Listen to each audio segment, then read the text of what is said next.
ગેરકાયદેસર બાંધકામ hotel lemon tree દ્વારા કરાયું ગેરકાયદેસર બાંધકામ પાલિકાના પૂર્વ પ્રમુખ પિયુષ ફોફંડીની લેખિત ફરિયાદ પાલિકા ચીફ ઓફિસરે નોટિસ ફટકારી છે।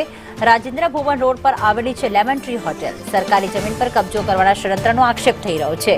તો ગીર સોમનાથ સરકારી જમીન પર ખાનગી હોટેલ દ્વારા ગેરકાયદેસર બાંધકામ કરવામાં આવ્યું। પાલિકાના પૂર્વ પ્રમુખ પિયુષ ફોફંડી દ્વારા લેખિત ફરિયાદ કરાઈ। શહેરમાં બેફામ ગેરકાયદેસર બાંધકામનો પાલિકા પ્રમુખનો ઘટસ્ફોટ પાલિકા ચીફ ઓફિસરે નોટિસ ફટકારી છે। તો લેમન ટ્રી કરીને હોટલ બની છે। લેમન ટ્રી હોટલ બની તો પહેલા એ લોકોએ પોતાના દરવાજાની બહાર એક રૂમ બનાવ્યો, ત્યારબાદ સરકારી જગ્યા ઉપર પેવર બ્લોક પાથર્યા, ત્યારબાદ હમણાં નવું જ એક કન્સ્ટ્રક્શન કરવામાં આવ્યું જેને વિરુદ્ધમાં આજે હું અરજી પણ આપી છે।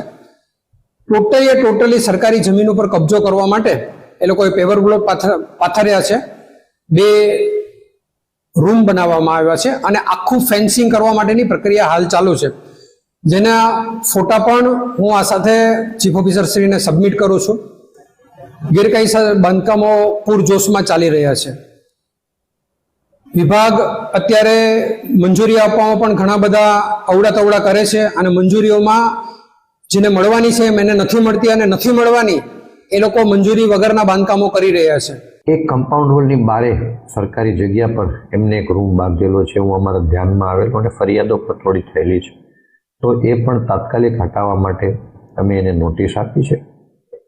છેલ્લા વર્કિંગ દિવસે એમના સંચાલકો આવેલા, પણ મેં ત્યારે પણ સ્પષ્ટ કહ્યું કે બાજુના વિસ્તારમાં જ અમે દબાણ હટાવની નોટિસો પાઠવી છે 40 જેટલા લોકોને, એની સામે સરકારી જમીનમાં પણ આ જ પ્રકારની કાર્યવાહી ચાલે છે।